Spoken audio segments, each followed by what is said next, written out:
Hello दोस्तों, नमस्कार। हमारे यूट्यूब चैनल में आप सभी का फिर से स्वागत है। अगर आपने अभी तक हमारे चैनल को सब्सक्राइब नहीं किया तो कृपया सब्सक्राइब कर लें और बेल आइकन को भी दबा लें। ठीक है, और वीडियो अगर पसंद आए तो कृपया शेयर और लाइक भी कर दें। तो चलिए आज फिर लेकर आए हैं ऑब्जेक्टिव। तो आज का पहला ऑब्जेक्टिव यानी 311वां नंबर का रहा है कि रचनात्मक यानी संपोषी व्यतिकरण के लिए कलांतर होना चाहिए। तो आपको हम बताए थे कि रचनात्मक, देखो रचनात्मक व्यतिकरण बोलो या संपोषी व्यतिकरण बोलो, दोनों एक ही चीज है। और रचनात्मक व्यतिकरण या संपोषी व्यतिकरण के लिए कलांतर जो होता है, कलांतर को हम किससे सूचित करते हैं? तो फाई से। तो फाई का जो मान होता है वो पाई का समगुणज होता है। ठीक है, तो कलांतर जो होता है यानी रचनात्मक के लिए पाई फाई का मान वो पाई का समगुणज, और सम के लिए कितना गुना करते हैं? तो 2n। तो कितना होगा? 2n into pi. तो ऑप्शन कौन सा होगा? सी नंबर। नेक्स्ट बोला गया कि विनाशी व्यतिकरण के लिए कलांतर होता है। तो आपको ध्यान रखना है कि विनाशी व्यतिकरण के लिए जो कलांतर होता है वो फाई का मान यानी पाई का विषम गुणज होता है। तो जब पाई का विषम गुणज होगा तो फाइव बराबर कितना होगा? 2n+1 या 2n-1। विषम के लिए क्या करते हैं? या तो सम में एक जोड़ देते हैं या तो सम में एक घटा देते हैं। तो या तो 2n+1 पाई होगा या तो 2n-1 पाई होगा। तो देख लो ऑप्शन कौन सा मैच कर रहा है? बी नंबर, 2n+1 पाई। इसके जगह पर ये भी रह सकता है 2n-1 पाई। नेक्स्ट बोला है कि दो तरंगे जिनकी तीव्रताओं का अनुपात 9:1 है, बोला गया कोमा व्यतिकरण उत्पन्न करता है। आगे बोला गया कि अधिकतम तथा न्यूनतम तीव्रताओं का अनुपात होगा। तो सबसे पहला चीज आपको ध्यान रखना है कि दो तरंग हैं जिसकी तीव्रता की बात करें, ठीक है, एक I1 और दूसरा I2। तो I1 और I2 का अनुपात दे दिया 9:1। आपसे पूछा है कि अधिकतम तथा न्यूनतम तीव्रताओं का अनुपात होगा। तो आपको ध्यान रखना है कि जब इस टाइप का क्वेश्चन अगर पूछे तो आपको ध्यान रखना है कि आई मैक्स बटा आई मीन का मान आपसे पूछ रहा है। तो आई मैक्स बटा आई मीन का जो मान होता है वो होता है √I1 भागा I2 और +1 √I1 बटा I2 और -1 का होल स्क्वायर। जब इसको सॉल्व करेंगे, ठीक है, जब इतना का मान रखेंगे तो देखो √I1 भागा I2, तो रूट के अंदर अगर 9/1 रखेंगे तो कितना बाहर आएगा? 3। तो अगर यहाँ से रखेंगे 9/1 + 1 और भागा 9/1 और -1 का होल स्क्वायर, तो रूट से बाहर कितना आएगा? 3 + 1 भागा 3 - 1 का होल स्क्वायर। तो 4 में 2 से भाग देंगे तो कितना आएगा? 2 और भागा 1। तो 2 दूना 4 और 4:1। ऑप्शन कौन सा होगा? सी। फिर से समझने की कोशिश करेंगे। हमने क्या बताया कि जैसे देखो यहाँ अनुपात किसका दिया? I1 बटा I2। आपसे पूछा है आई मैक्स और आई मीन का अनुपात। तो आई मैक्स यानी अधिकतम तीव्रता भागा न्यूनतम तीव्रता का अनुपात पूछा है नुआ। तो ऐसे केस में आई मैक्स भागा आई मीन पूछा है नुआ। तो ऐसे केस में क्या होगा? √I1 बटा I2 और +1 और भागा √I1 भागा I2 और -1 का होल स्क्वायर। तो इसके जगह पर 9/1 रखेंगे तो बाहर कितना होगा? 3 + 1 भागा 3 - 1। तो 3 + 1 कितना होगा? 4। तो 4/2 तो कितना? 2/1 का स्क्वायर, यानी 2 दूना 4/1। तो ऑप्शन कौन सा होगा? सी नंबर। नेक्स्ट बोला है दो कला संबद्ध एक वर्णीय प्रकाश पुंज जिनकी तीव्रताओं का अनुपात सेम वैसा ही क्वेश्चन है, ठीक है, इनकी तीव्रता का अनुपात यहाँ दे दिया कितना? 4:1। तो जब यहाँ दिया है 4:1 तो ऐसे केस में आपको निकालना है कि आई मैक्स भागा आई मीन। तो आई मैक्स बटा आई मीन का मान कैसे निकलेगा? तो √I1 बटा I2 का मान कितना है? 4/1। तो रूट के अंदर 4/1 और +1 भागा √4/1 और -1 इसका होल स्क्वायर। ठीक है ना? तो यहां से क्या निकलेगा? 2 और +1 भागा 2 -1 का होल स्क्वायर कितना आएगा? 3/1। 3/1 को कितना लिखेंगे? 9/1। तो 9/1 कौन सा मैच कर रहा है आपका? D number. तो यहां से ऑप्शन कौन सा होगा? D number. ठीक है, फिर से देख लीजिए एक बार, हम फिर से रिपीट करने जा रहे हैं। सबसे पहला चीज क्या बोले हैं कि रचनात्मक व्यतिकरण। रचनात्मक व्यतिकरण का मतलब संपोषी व्यतिकरण। तो संपोषी व्यतिकरण के लिए जो कलांतर होता है याद कर लीजिए कि पाई का समगुणज होता है। तो पाई का समगुणज तो पाई के साथ कितना गुना होगा? 2n। नेक्स्ट बोले विनाशी व्यतिकरण के लिए कलांतर जो होता है पाई का विषम गुणज यानी पाई इंटू 2n+1। नेक्स्ट बोले दो तरंगे जिनकी तीव्रताओं का अनुपात 9:1 है, तो ऐसे केस में व्यतिकरण उत्पन्न करती है। तो अधिकतम तथा न्यूनतम तीव्रताओं का अनुपात, तो आई मैक्स भागा आई मीन का मान कितना होगा? √I1 भागा I2 +1 भागा √I1 माइनस I2 माइनस 1, तो इसका होल स्क्वायर। क्या बोले कि √I1 भागा I2 प्लस 1 का 1, √I1 भागा I2 प्लस 1 भागा √I1 भागा I2 माइनस 1 का होल स्क्वायर। इतना का मान 9 है, तो 9 से बाहर कितना हुआ 3, तो 3 प्लस 1 भागा 3 माइनस 1, तो 4/2, 2 से कट जाएगा 2 बार में, तो 2/1 का स्क्वायर, तो 2 दूना 4 और भागा 1 यानी 4:1। सेम उसी तरह इसमें भी पूछा है, इनके तीव्रता का अनुपात 4:1 दिया, तो √4/1 रखेंगे प्लस 1, तो यहाँ से 2 निकलेगा, 2 + 1 3 और भागा यहाँ से 2 - 1 कितना हुआ 1, तो 3 का स्क्वायर 9 और 1 का स्क्वायर 1, तो 9:1 हो गया नेक्स्ट क्वेश्चन। ठीक है, तो चलिए अब इसको मिटाते हैं। चलिए नेक्स्ट क्वेश्चन बोला गया कि साबुन का बुलबुला सूर्य के प्रकाश में रंगीन दिखाई देता है, इसका कारण है। तो दोनों देखो, अगर रंगीन दिखाई देता है तो इसका मुख्य कारण है कि साबुन के बुलबुले के कुछ बिंदुओं पर प्रकाश की तीव्रता अधिक और कुछ बिंदुओं पर प्रकाश की तीव्रता क्या होती है, न्यूनतम। तो ये किसका कारण है, तो प्रकाश का व्यतिकरण। तो ध्यान रखना कि ये किस कारण से जो है आपका रंगीन दिखाई देगा, तो आपको ध्यान रखना है कि प्रकाश के व्यतिकरण के कारण जो है साबुन का बुलबुला जो है रंगीन दिखाई देता है। नेक्स्ट बोला गया कि जब प्रकाश का किरण एक अवरोधक के किनारों से मुड़ती है तो यह क्रिया कहलाती है। तो आपको ध्यान रखना है कि जब प्रकाश किसी अवरोधक या रेखा छिद्र के किनारों पर मुड़ती है, ठीक है, आंशिक रूप से अगर मुड़ जाता है तो उस घटना को हम कहते हैं प्रकाश का विवर्तन। तो ऑप्शन कौन सा होगा, बी नंबर। ठीक है, नेक्स्ट क्वेश्चन बोल रहा है कि यंग के द्विस्लेट प्रयोग में यदि किसी बिंदु पर ए तथा बी आयाम की दो व्यतिकरण तरंगों के बीच कलांतर फाई है, तो उस बिंदु पर परिणामी तरंग का जो आयाम होगा वो कितना होगा। तो आपको ध्यान रखना है कि अगर दो तरंग जिनका आयाम ए तथा बी है और उनके बीच का कलांतर फाई है, तो ऐसे केस में परिणामी तरंग का जो आयाम होता है, ठीक है, वो कितना होता है, √A² + B² + 2AB cos phi. ठीक है, A² + B² + 2AB cos phi. ठीक है, तो एक बार फिर से देख लीजिए, हमने क्या बोला कि साबुन का बुलबुला सूर्य के प्रकाश में रंगीन दिखाई देता है, इसका मुख्य कारण क्या है, तो आपको ध्यान रखना है कि प्रकाश का व्यतिकरण। नेक्स्ट फिर हमने क्या बोला कि जब प्रकाश का किरण एक अवरोधक के किनारों से मुड़ती है तो यह क्रिया कहलाती है, तो क्या कहलाएगा, विवर्तन। ठीक है, फिर नेक्स्ट बोला गया यंग के द्विस्लेट प्रयोग में यदि किसी बिंदु पर ए तथा बी आयाम की दो व्यतिकरण तरंगों के बीच कलांतर फाई है, तो उस बिंदु पर परिणामी तरंग का आयाम कितना होगा, √A² + B² + 2AB cos phi. ठीक है, तो चलिए अब इसको मिटाते हैं।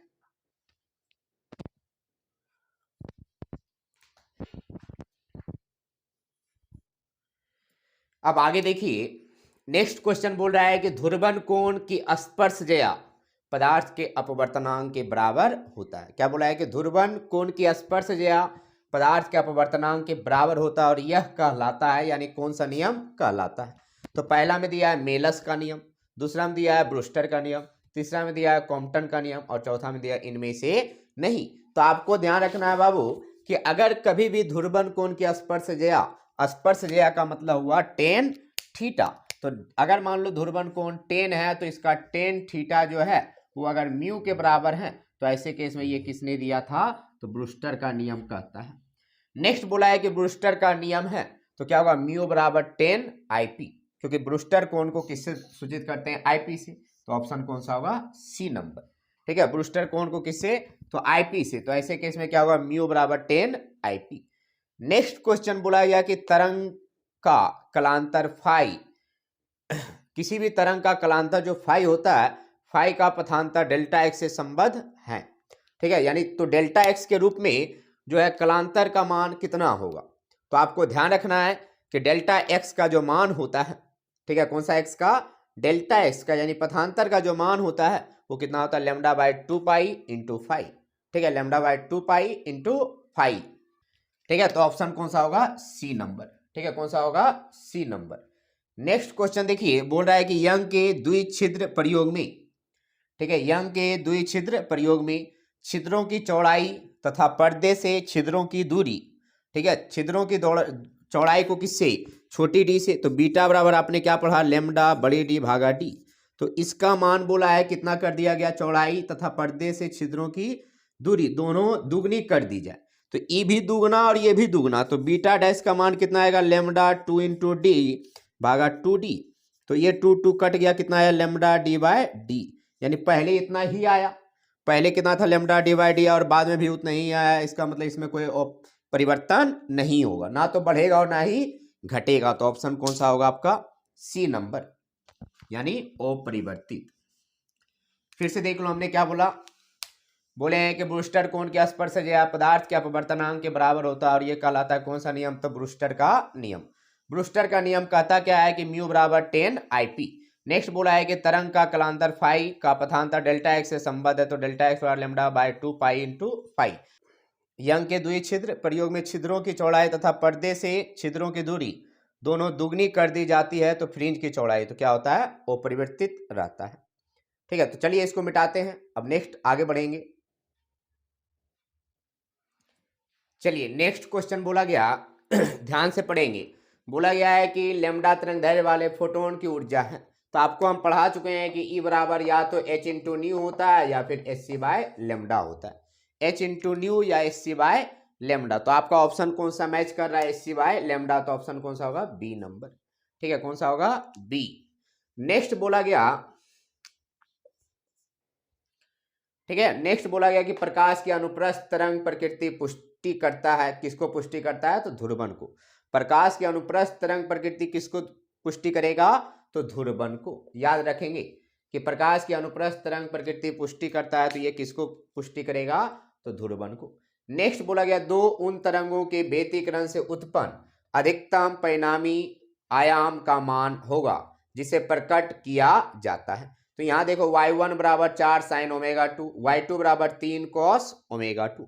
तो y1 का मान क्या है, देखो ध्यान से, a1 साइन ओमेगा t। ठीक है, a1 का मान कितना हो गया, 4। ठीक है, y2 का मान किसमें है, 3 कॉस ओमेगा t। कॉस को साइन में बदलेंगे तो sine omega t minus pi by 2। ठीक है, या प्लस भी लिख सकते हैं। तो ऐसे केस में यहां देखो ये जो कलांतर है, कलांतर कितना है, पाई बाय 2 का। तो a1 का मान हो गया, देखो इसको हम क्या लिखेंगे, साइन के रूप में, तो ये हो गया a2 sine omega 2 t plus 5। तो a1 का मान है 4, a2 का मान कितना है, तो 3। तो जब a2 का मान 4 और a1 का मान 3 और 5 का मान पाई बाय 2, तो ऐसे केस में दोनों a बराबर क्या होगा, रूट अंडर a1 का स्क्वायर प्लस a2 का square plus 2a1 a2 cos 5। इसमें जब मान रख के देखेंगे तो a1 का मान है 4 का स्क्वायर प्लस 3 का स्क्वायर प्लस 2 गुना 4 गुना 3 गुना कॉस कितना, तो पाई बाय 2, और कॉस पाई बाय 2 का मान 0, तो ये पूरा 0। तो 4 चक 16 और प्लस 9, तो रूट 25, और जब रूट 25 तो बाहर कितना होगा, 5। तो ऑप्शन आपका कौन सा मैच कर रहा है, बी नंबर। फिर से देखें हमने क्या बोला कि दो तरंग का जो है आयाम बोला है कि दो तरंगों के व्यतिकरण से उत्पन्न अधिकतम परिणामी आयाम का मान होगा जिसे प्रकट किया जाता है।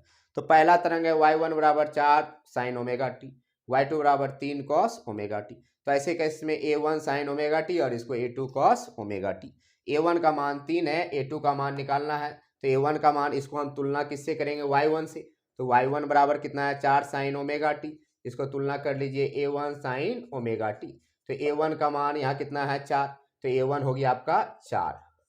a2 का मान हम निकाल के दिखाएं, a2 कितना है, 3 कॉस ओमेगा टी, तो इसको लिखेंगे 3 sine omega T plus pi by 2। तो a2 का मान कितना होगा, 3। a1 a2 पता चल गया, तो a बराबर क्या है, root under a1 square plus a2 square plus 2a1 a2 cos 5। 4 का स्क्वायर प्लस 3 का square plus 2 into 4 into 3 cos pi. Cos pi का मान 0, तो ये पूरा गुना में है तो 0। तो 4 चौक 16 और 3 तिया 9, तो रूट 25, बाहर कितना होगा, 5। नेक्स्ट क्वेश्चन बोल रहा है कि जिस घटना से प्रकाश तरंगों की प्रकृति निर्विवाद रूप से अनुप्रस्थ सिद्ध होती है वह है, तो वह क्या है, तो ध्रुवन। क्योंकि ध्रुवन के कारण ही प्रकाश की प्रकृति कैसा सिद्ध हुआ, अनुप्रस्थ प्रकृति। ठीक है, तो फिर से देख लो हमने क्या बोला कि लेमडा तरंगदैर्घ्य वाले फोटोन की ऊर्जा होती है, कितना होता है, एच सी बाय लेमडा। ठीक है, एच सी बाय लेमडा। फिर हमने बोला कि प्रकाश के अनुप्रस्थ तरंग प्रकृति पुष्टि करता है, तो कौन पुष्टि करेगा, ध्रुवन को। नेक्स्ट बोला गया कि दो उन तरंगों के व्यतिकरण से उत्पन्न अधिकतम परिणामी आयाम का मान होगा जिसे प्रकट किया जाता है। y1 का मान दिया 4 साइन ओमेगा टी, y2 का मान दिया 3 कॉस ओमेगा टी। तो ऐसे केस में इसका परिणामी आयाम कितना होगा 5। ठीक है, क्या बोले, दो उन तरंगों के व्यतिकरण से उत्पन्न अधिकतम परिणामी आयाम का मान होगा जिसे प्रकट किया जाता है। तो y1 का मान 4 sin ओमेगा टी और y2 का मान 3 cos ओमेगा 2। तो ऐसे केस में परिणामी तरंग का आयाम कितना आएगा 5। फिर बोला गया कि जिस घटना से प्रकाश तरंगों की प्रकृति निर्विवाद रूप से अनुप्रस्थ सिद्ध होती है वो कौन सा घटना है, तो ध्रुवण। ठीक है, तो चलिए अब इसको मिटाते हैं। चलिए नेक्स्ट क्वेश्चन बोल रहा है कि समतल ध्रुवित प्रकाश में कंपन होता है। ठीक है, तो समतल ध्रुवित प्रकाश में इन्होंने ध्यान रखना कि जो है अध्रुवित प्रकाश में कंपन सभी दिशा में होता है, जबकि समतल ध्रुवित प्रकाश में केवल एक ही दिशा में कंपन होता है। तो ऑप्शन कौन सा होगा, बी नंबर। ठीक है, ध्यान रखना कि समतल ध्रुवित प्रकाश में कंपन जो होता है वो केवल कितने दिशा में होती है, तो एक दिशा में। नेक्स्ट क्वेश्चन आपसे बोला गया कि इनमें कौन चयनात्मक अवशोषण द्वारा समतल ध्रुवित प्रकाश देता है, तो पोलराइड तो देता ही है और दूसरा जो है क्वार्ट्ज क्रिस्टल भी देता है। तो ध्यान रखना कि इन दोनों द्वारा हम जो है समतल ध्रुवित प्रकाश प्राप्त कर सकते हैं। तो ऑप्शन कौन सा होगा, ए तथा बी। नेक्स्ट बोला गया कि यंग के द्विस्लिट प्रयोग में यदि किसी वस्तु बिंदु पर ए तथा बी आयाम की दो व्यतिकारी तरंगों के बीच फाई कलांतर हो तो उस बिंदु पर परिणामी तीव्रता होगी। तो आपको ध्यान रखना है कि अगर ए तथा बी आयाम के दो तरंग किसी बिंदु पर क्या हो रही है, तो अध्यारोपित हो रही है, तो वैसे केस में उनका परिणामी तरंग का जो तीव्रता होता है वो कितना होता है, तो A square plus B square plus 2ab cos phi. तो ऑप्शन कौन सा होगा, डी। ठीक है, तो चलिए अब इसको मिटाते हैं। चलिए नेक्स्ट क्वेश्चन बोल रहा है, ध्यान से पढ़ेंगे कि समान आयाम तथा समान तरंग दैर्घ्य की दो तरंगे विभिन्न कलाओं में अध्यारोपित की जाती है। परिणामी तरंग का आयाम अधिक है जब उनके बीच कलांतर है। तो आपको हम बताएं कि परिणामी तरंग ए बराबर क्या होता है, root under A square plus B square plus 2ab cos phi. तो इसका मान कब अधिकतम होगा, जब cos फाई का अधिकतम मान होगा। और cos फाई का अधिकतम मान कितना होता है, 1। और cos फाई का अधिकतम मान ये वाला 1 कब होता है, जब जो है फाई का मान कितना होता है, 0 होता है, यानी 0। तो वही ध्यान रखना है कि ऐसे केस में अगर कभी भी पूछा कि समान आयाम तथा समान तरंग दैर्घ्य कि दो तरंगे विभिन्न कलाओं में अध्यारोपित की जाती है तो परिणामी तरंग का आयाम अधिकतम होगा जब उनके बीच कलांतर कितना होगा, 0 यानी 0। नेक्स्ट बोला गया कि दो स्रोतों को कला संबद्ध तब कहा जाता है जब उनका कलांतर क्या रहता है, नियत रहता है। याद रखेंगे कि दो स्रोतों को कला संबद्ध तब कहा जाता है जब उनके बीच का कलांतर क्या होता है, नियत होता है। जब उनके बीच का कलांतर क्या होता है, नियत होता है। ठीक है, तो अब मिलेंगे आपसे नेक्स्ट वीडियो में। दोस्तों अगर वीडियो आपको पसंद आया तो लाइक कर दें और ज़्यादा से ज़्यादा शेयर कर दें। बहुत बहुत धन्यवाद।